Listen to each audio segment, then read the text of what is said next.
welcome to Wiyathi. Today's episode is a bit different. Yeah.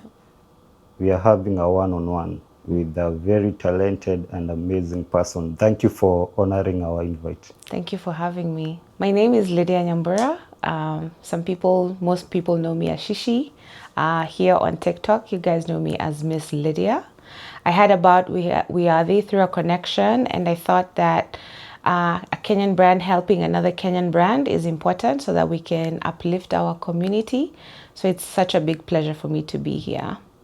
All right. Yeah. So please tell us, what was your first job when you landed here in America? My first job, I think most people or most Kenyans have had the same job. I was in healthcare. I worked as a CNA. That was my first job here in America. And then I was able to progress within the healthcare space into HR and benefits. Amazing. And what inspired you to pursue your career in consulting? When I started with consulting, I wanted to really help people because I felt there was a gap within the Kenyan community. A lot of people were not exposed to different careers that are out there. They didn't have the knowledge or just lack of information. So I just wanted to bridge that gap because throughout my career, I was able to learn about different roles that I looked back and I was like, I wish I knew those when I first started. So I want to be able to teach people or inform them about that so that they can have more clarity and open up their minds to, a different world. Nice. Yeah. So tell us, what exactly does a talent acquisition professional do? As a talent acquisition manager or profession, I work with companies to help them find talent, as the name says. So I work with companies to help them employ different people, but the best of the best for their roles. So think about any kind of job or any kind of profession. Can be a doctor, a welder, a driver. That's what I do. So I work with companies to help them find great talent. What are the biggest mistakes job seekers make? Wow, that's a hard question. There's so many things that people make mistakes, and I don't know if it's intentional or unintentional. But let me say the simplest one is just your resume. Your resume can be very basic and bland. I always teach the people that I work with this. Your resume is like the thing that walks in the room before you get there. It's the thing that speaks about you. So if you don't know how to sell yourself on your resume, then you've already lost half of the battle. So I would say that, so number one, your resume needs to be top notch. Number two is interview prep. I feel like some people don't take enough time to prepare for interviews, which is very sad because you don't want to go to the interview not prepared. You don't want to not know how to answer questions because that shows the employer that you're unprofessional, unprepared. So pretty much they don't want to offer you that job. So I would say the two biggest things is the CV and the interviewing. So what catches your attention during an interview? During an interview, number one is presentation, how that person presents themselves. Are they well dressed? Regardless of the job, I feel like people think because, let's say, you're applying for a driver job or a tradesman's job, you don't have to be presenting well. I'm not saying that you have to show up with like a three-piece suit, but being like business casual, and then be informed about the company that you're interviewing for, be informed about the role, and also have questions for me. It's just not a one-way street that I ask you questions. You need to also ask me questions because that tells me that you were prepared and you've really thought this through. So, yeah. Awesome. So behind the scenes, we were discussing about, I myself included, I was thinking there are some careers where when you come here, you have to upgrade, but fortunately, not all the careers are like that. Can you talk about that? How can like people maneuver through that. If you're an immigrant and you have papers from a different country, you can still get a job of your dream? Yes. Okay. I think the misconception is that because you have your degree from, let's say, back home or from a different country, you feel that you're not able to transfer those skills here. That's not the case. But it also depends what kind of role that you're going for. I know the roles that you have to probably go back to school at the bigger roles like doctors or nurses. But if you're interested in, like, let's say in engineering, you're an engineer back home and you want to get into engineering here, sometimes it just takes a simple certification that you need to take, and then you'll be qualified for that position. Or sometimes it just needs like a little apprenticeship where they want to see your skills, that you're able to show those skills so that they can hire you on. So I feel like people need to do more research about the roles that they're interested in, and also how we had briefly spoken about. You don't have to just stick to the industry that you had or the experience that you had from back home. If you want to pivot, I actually encourage a lot of people to pivot into different careers. You can be in healthcare, but you want to pivot into manufacturing, into IT. Always be open, because the pivot can be as simple as taking a 3-month course and then you're into a new field. I recently had somebody who pivoted from being a nurse and now is in cybersecurity. So it's a totally different world from what she came from, but it didn't take her that long to get to do the pivot. So yeah. All right. That's awesome. Maybe you can tell us how many people have you worked with? Which states do you have like a specific target? Tell us more about what you do.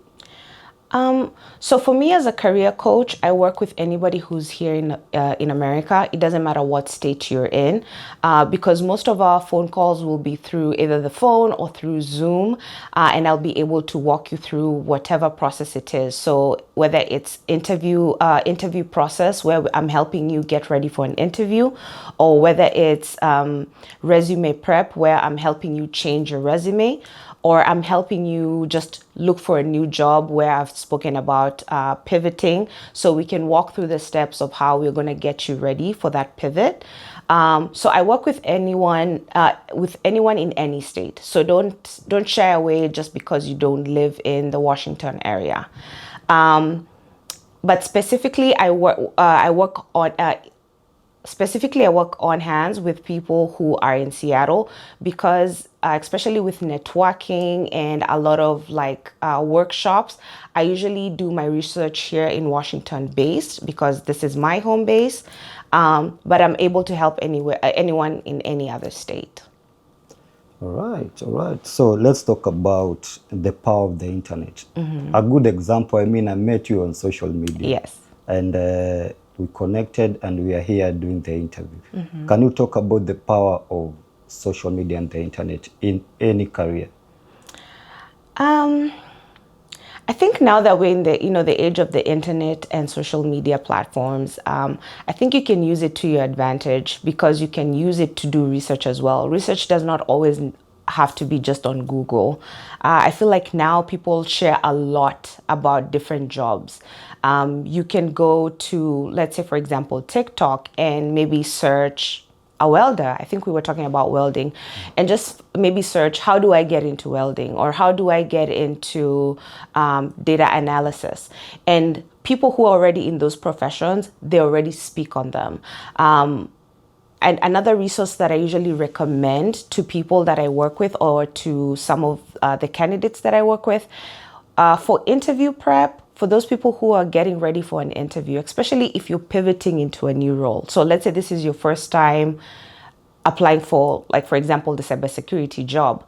I would recommend go to YouTube and look for cybersecurity interview questions and see how people are able to answer them. Those will help you as well. So I think social media has enabled us that not only are we like a small community, but also we can use it as a learning platform.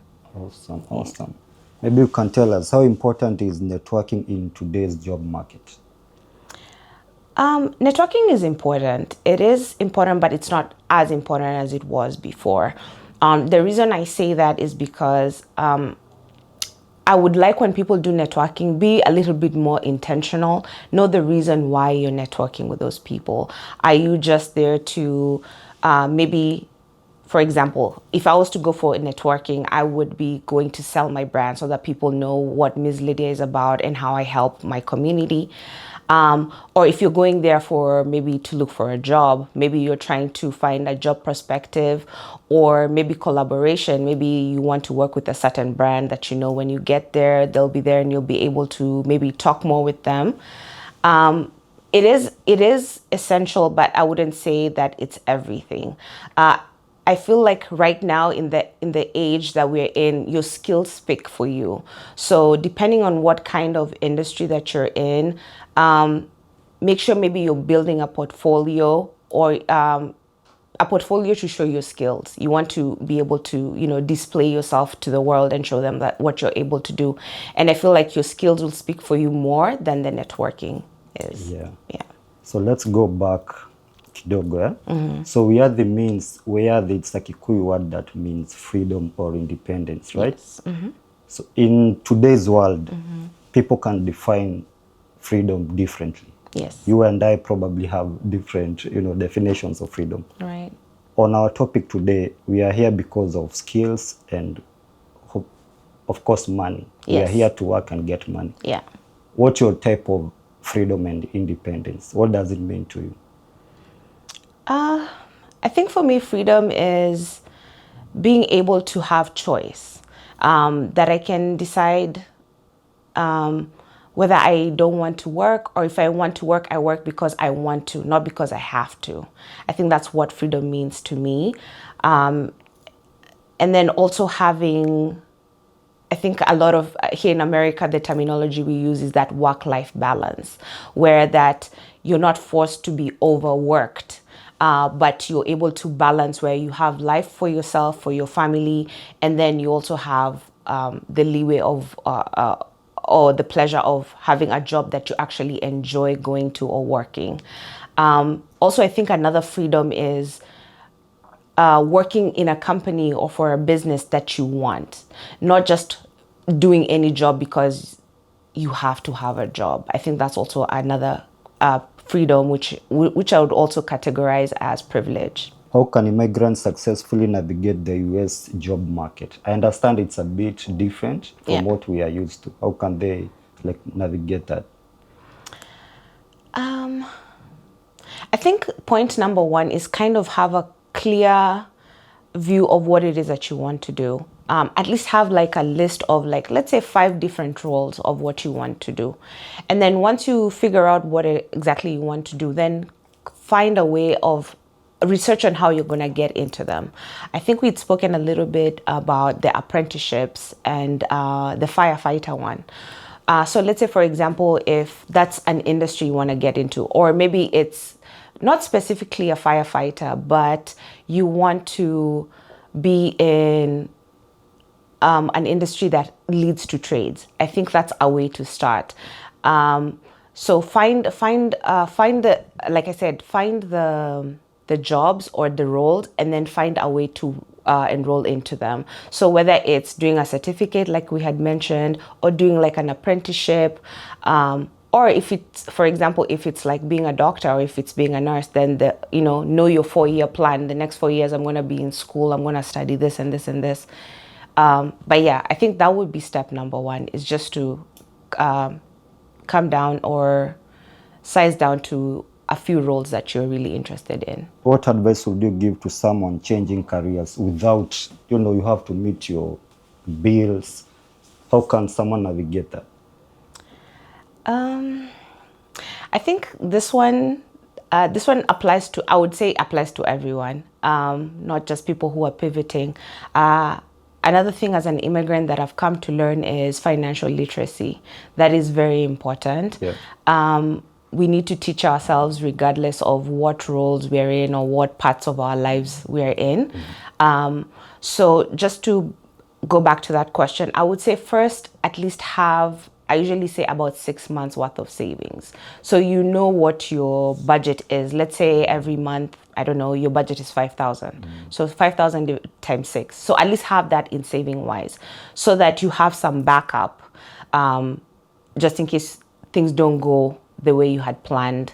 And then that also gives you that cushion where you're not worried about bills on top of changing or pivoting into a different industry. So I would say first and foremost is just have that financial backing. Yeah. Okay. Now I'm happy we're having this discussion. This is a masterclass. Okay. And since you have already told me you've been to both sides. Yes. You hire people and you also go for interviews. Yes. I want to know, how can a professional navigate salary with confidence? Like, how do you negotiate to get what you are worth for? Okay. Another thing I promote on my platform is confidence. You need to have confidence and you need to have clarity. And that should be presented when you walk into the room. So remember how when we spoke about what I look for when you're interviewing, or when somebody comes in and I'm interviewing them. Yeah. Have confidence, but know there's a very slick line between confidence na kiburi. Arrogance. Right? You don't want to be so much like, you need to find the balance. Yeah, the find that spot, yeah? that balance. Yeah. So when you have that confidence, number one, I know most states, like I'm going to use like Washington, Oregon, Nevada, and I think New York.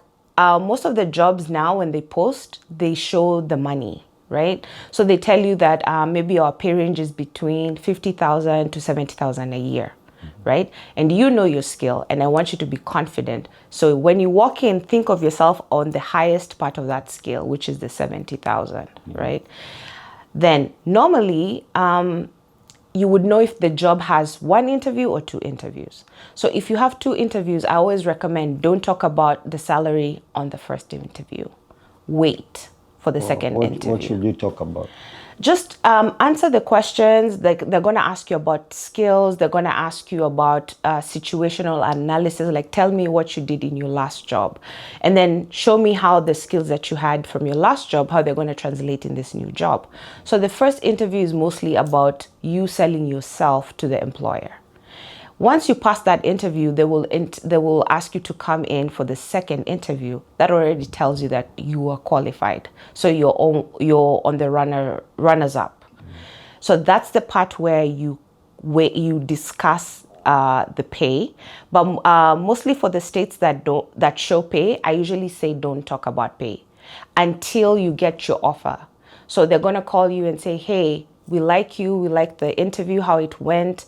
We would like to offer you this job. We would like you to start on a certain date. So most of the time when they send you the offer letter, it has the pay. So let's say, for example, they send you the pay, the offer letter, they quote you 50,000. Remember, we talked that you think of yourself on the highest scale. Yeah.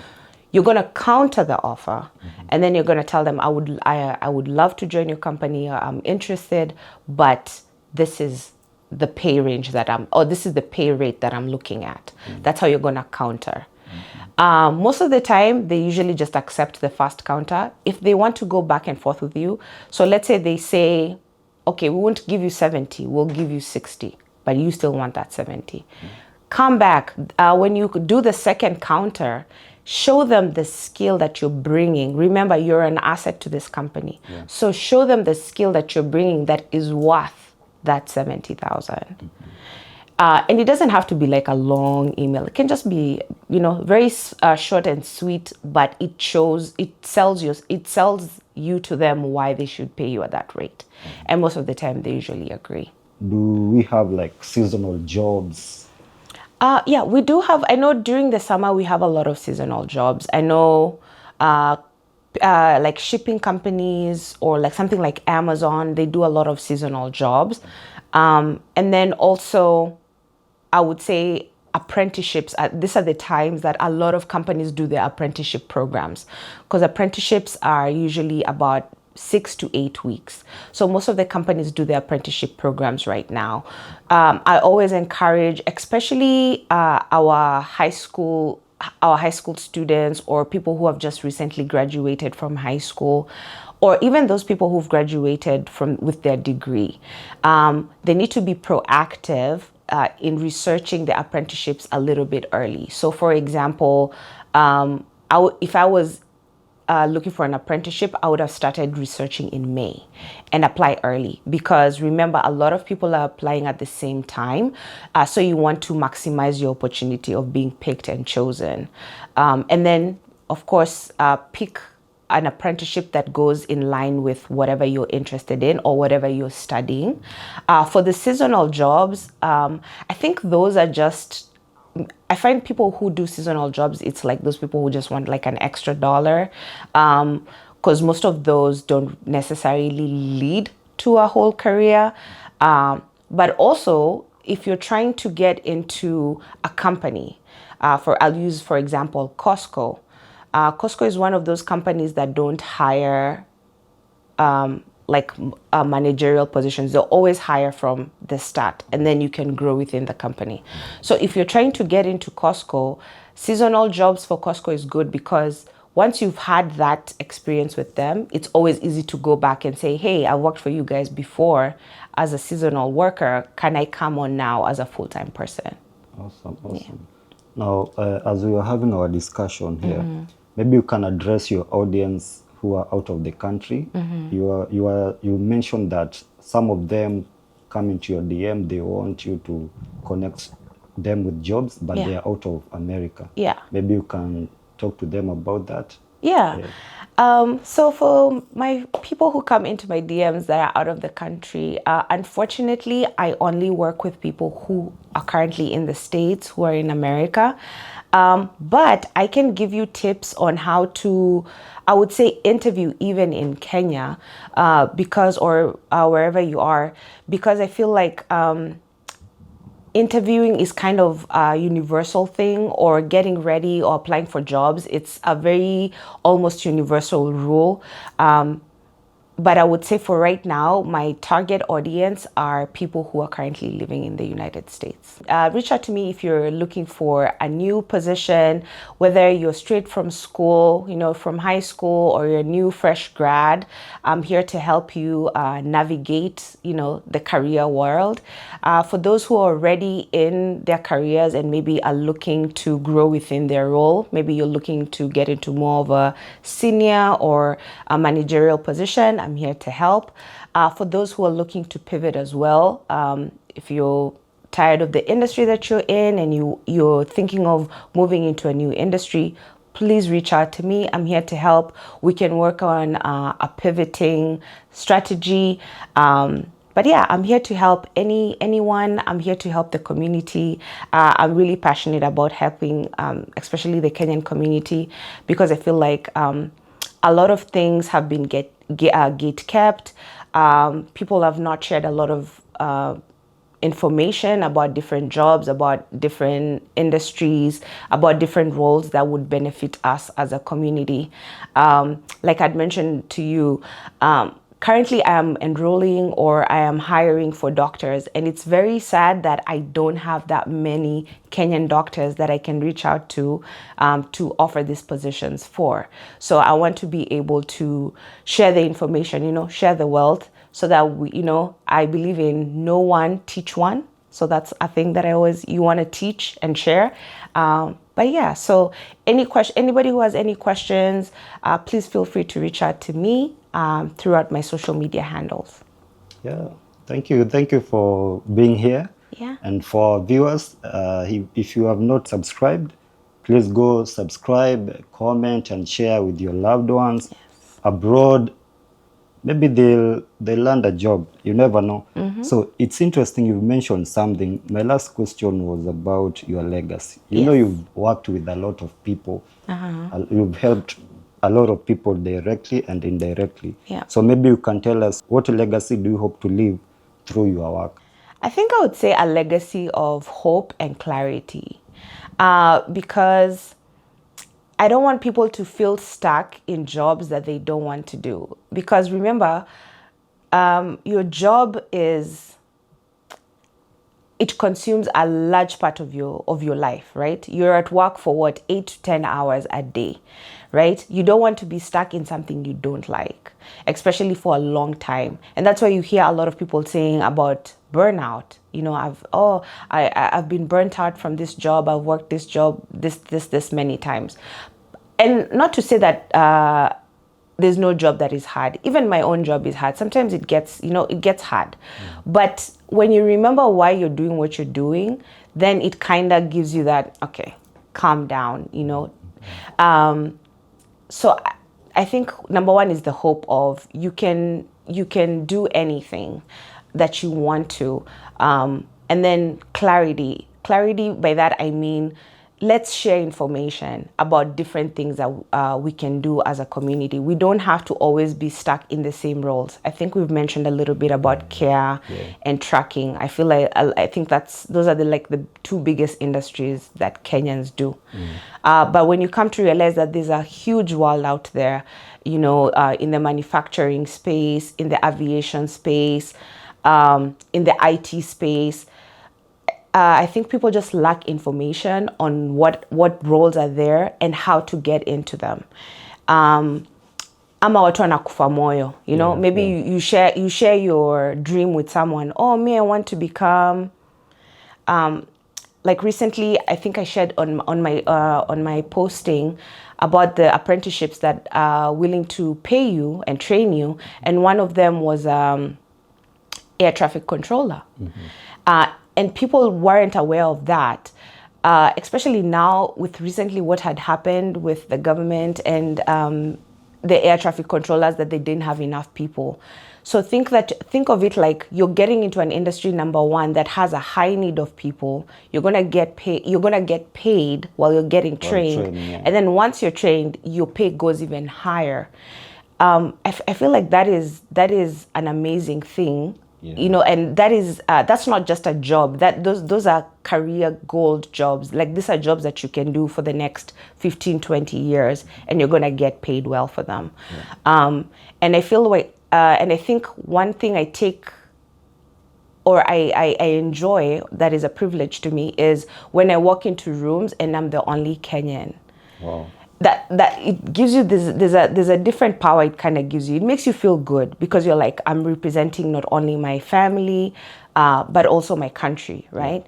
And that's why I want to share that information with people, so that I want to see more Kenyan faces when I walk into places. Or I think I'd mentioned to you about my networking, when I network with fellow talent acquisition managers. And I ask them, hey, do you have these people? I want, when they reach out to me and they ask me, hey, do you have like right now I'm recruiting for an ophthalmologist. I didn't even know what that is. So that's the doctor mwenye anatengenezanga macho. I was like, huh? So they tell you and go research you. So I have to go and do my research. So I want to be able to be like, yeah, I know one. Let me call this Kenyan person that, you know.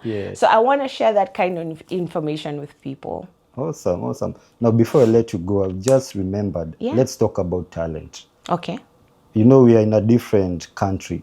Does talent pay around here? Yes. How so?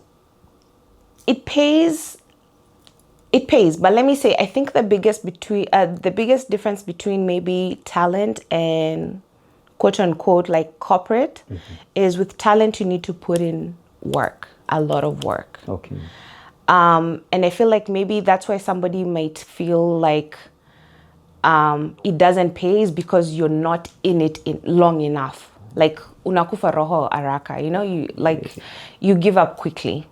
But I feel like talent pays eventually, but you need to put in work. I had mentioned about building your portfolio and showing your skill. If you're not putting in that work, how am I able to see that, oh, you know, Wiyathi is such a great brand. I can see how they've not only grown, but now, like, oh, they're such a big brand. So you need to put in work, and then eventually you'll get paid. And then I think another thing I want to remind people in talent, don't do it because of the money, do it because it's something you're passionate about. Because the passion will be seen through your work. But if you're doing it for money, number one, you'll give up quickly because you'll be like, okay, this is not paying. I've done this, like, a couple of times and it's not paying, then you're going to give up. And then by that time, no one is even they're not going to see that passion come through your work. Okay. So what about Kenyans back home, Akina Kipchoge and the likes? So we have universities, probably they would like to recruit people to come and represent their universities. Does it happen around here? Basketball players, any kind of sports? Like they apply for scholarships? Is that what you the mean? universities, yeah. You know how like you're so good, a good example, the high school that I went, people, coach, they used to come and scout for good players. Then you'll get sponsored through high school and university. Okay. Yeah. I think that's like I would say a sport scholarship. I'm not very well versed with that. Okay. But I do know that people can still apply for scholarships. You can always research. I think a big website that I know of is USA Scholarships. And you go on there and you find all the different colleges or universities throughout America that are willing to offer scholarships. And then they're in different cities, for different programs. So let's say, for example, maybe you're interested in engineering, try and find a scholarship for that. So yes, I know that there are schools that still offer scholarships. All right. This was amazing. I had fun. I definitely have learned something. Yeah. For people back home, continue watching, Yeah. share, subscribe. Let's meet to the next one, right? Yeah, let's meet on the next one. Thanks so much, Wiyathi, for having me. Again, for those who want to reach out to me, the handle is Miss Lydiah on TikTok and Instagram. The spelling is MZLYDIAH. So reach out to me. I'm here to answer any questions that you might have. But yeah, thanks for having me. Awesome. It's a wrap. So it's a wrap, come on.